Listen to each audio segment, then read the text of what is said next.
numérique Mashindano.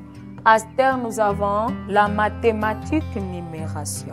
La fois passée en mathématique numération, nous avions étudié ordination complétée, ordination de 0 à 200 par groupe de combien? Par groupe de 20.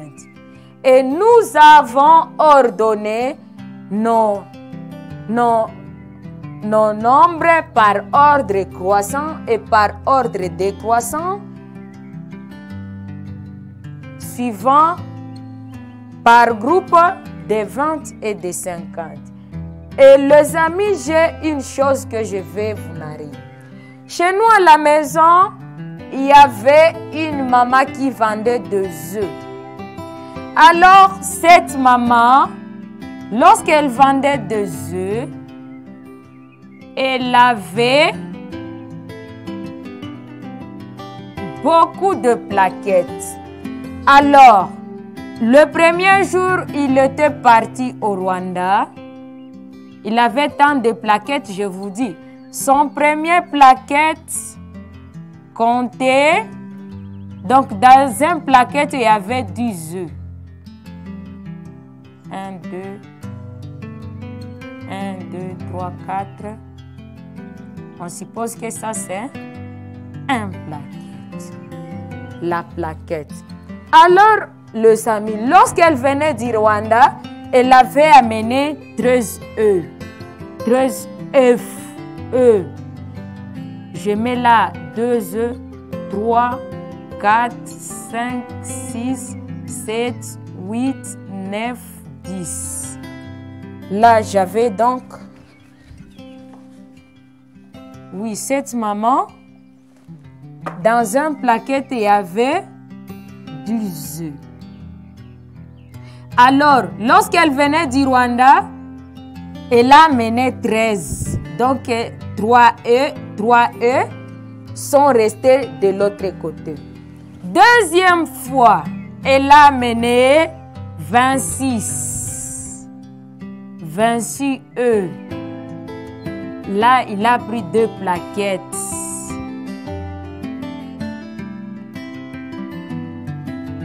Un, 2, 3, 4, 5, 6, 7, 8, 9, 10. Il avait combien? 26 œufs. 1, 2, 3, 4, 5, 6, 7, 8, 9, 10.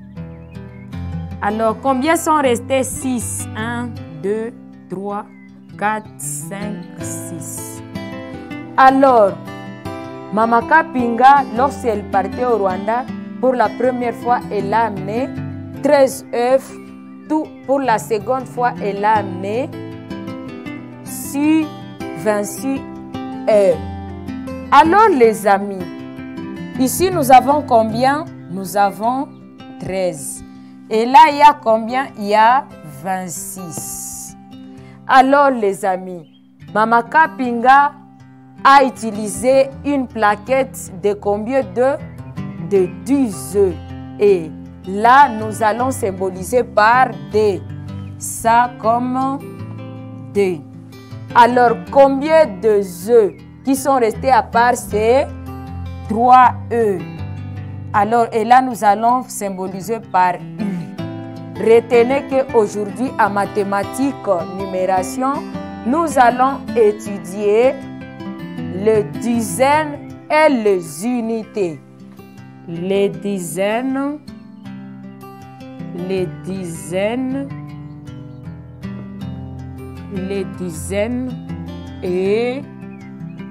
les unités. Répétez, les dizaines et les unités. Les dizaines et les unités. Ici, les amis, nous avons combien de plaquettes? Je pense très bien qu'ici, il y a les dizaines et les unités.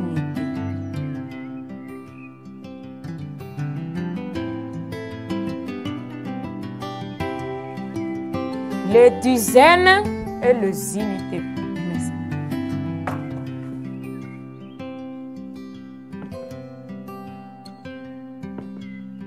les dizaines et les unités.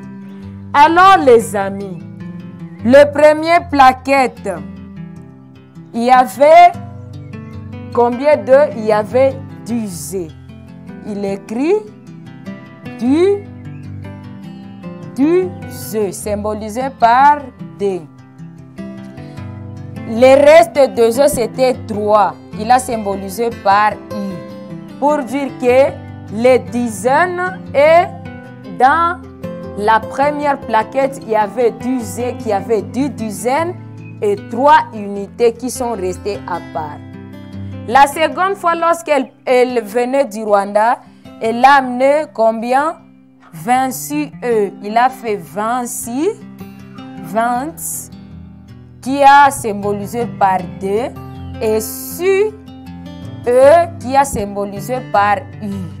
Et là, nous venons de voir que cette maman a fait combien? A fait une plaquette de 13 E et de 26 E. Alors les amis, comment nous allons découvrir les unités et les dizaines dans un nombre? Nous avons ici dizaines, symbolisées par D, et là nous avons les unités. Alors les amis, Mama Kapinga a utilisé combien? 13 œufs. Pour la première fois, elle a amené 13 œufs. Alors, 13 œufs. Donc, dans 13, il y a combien? Il y a 1 dizaine et 3 unités. Dans 26, il y a combien? Il y a 2 et 6. Ça veut dire qu'il y a 2 unités et 6. Non, il y a 2 dizaines et 6 unités. Alors, les amis, dans 96, exemple 2 comme activité, dans 96 par exemple. Dans 96, il y a combien? Nous allons commencer par les unités et enfin nous irons 96. Ça veut dire que dans 96, il y a 9 dizaines et 6 unités. Vous avez, les amis, pour décomposer ça, c'est simple. On trace d'abord le tableau ici, les tableaux de dizaines et les unités. Et par exemple, on vous fait un nombre quelconque. Ça peut être 96, 26. Comme seulement je viens de vous montrer, tracez les tableaux avant de faire les calculs pour ne pas se tromper. Merci les amis de nous avoir suivis. Cliquez sur le bouton exercice pour vous évaluer. Merci.